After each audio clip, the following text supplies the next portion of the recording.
Hi, my name is Alec Doxwell. Today's date is August 31st, 2025. It is the fall semester of 2025, and the class is Criminal Justice Technology. So the first chart I have for you, the first two charts are going to be from the FBI website. This first chart here describes motor vehicle theft over the past 10 years. As you can see through the chart, Texas and Kansas's rates are really close, which is surprising considering how big of a state Texas is compared to Kansas. However, Florida, which is the biggest population of the three states, has the biggest amount of motor vehicle theft by a wide margin, with having very large peaks every year or so, in every December. So yeah, it's every December of 2015, 16, 17, 18, 19, and 2020, with smaller peaks in 22, 23, and 24 of December.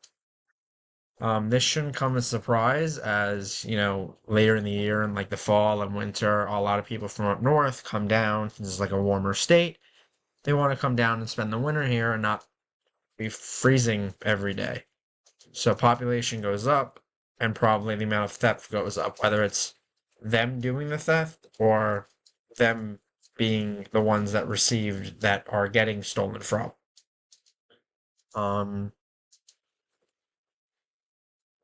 Florida's rates are higher than the national average in the December months. However, the rest of the time it's lower than the national average.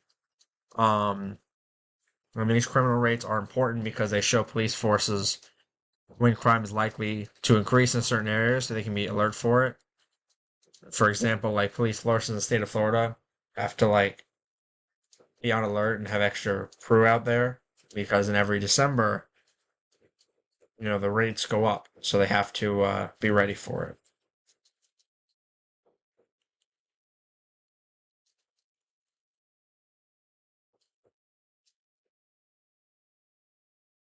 Right. The second chart here is for robbery. In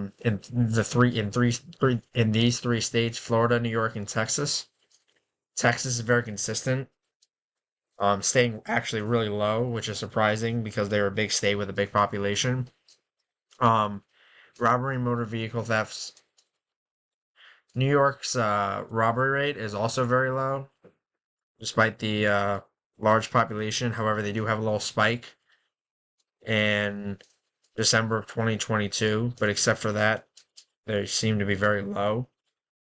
Florida's rate is this kind of the same as the one above that I showed you, as for motor vehicle theft, which makes sense for robbery, as they kind of go hand in hand. But anyways, they have peaks in almost every December. It seems like they go up in December of 15, 16, 17, 18, 19, and 20 with big peaks, and then it kind of plateaus after that. So yeah, it's the same thing with like the snowbirds that come down and there's a lot more people down here. The same thing applies the national average here, where except for the big peaks from Florida in every December, these three states are lower than the national average. Like motor vehicle theft, the rates show us that the states are doing a good job keeping crime low and that police forces need to be on alert and have more force out there during the winter of each year. This chart here is from the WizCars web page, their data page under the fatal injury report page. The first one here shows homicide rates where there's a cut or a pierce involved. The rates are decently low and there's not that many deaths among the big population. This second table here shows suicide rate for white people that involve a cut or a pierce in the year of 2020.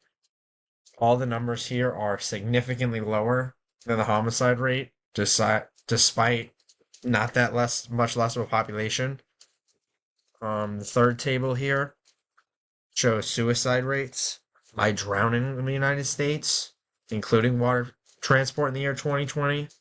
Also, not a lot of deaths, which is good, and the rates, the crude rate and the age adjusted rates are really low, which is a good thing. The next table is suicide rates by drowning. No, all right. The table above, the table above shows fire burn deaths of non-Hispanics in 2020. The number of deaths is the lowest of any list, which is good because the crude rates and the age adjusted rates it's very low. Also, the years lost is also very low, which is good. And then the last table is suicide rate from poisoning from 2018 to 2020. These are very high, with the death toll being as high as well, but you have to remember that these are going to be divided by 3. It's 3 years, so it's still high. I mean, it's like the crude rate would be 0.6, and the age adjusted rate would be like 0.65-ish, and the death rate would be about a little over 5,000. Years lost would be over 100,000 each year, but it's still a decent amount.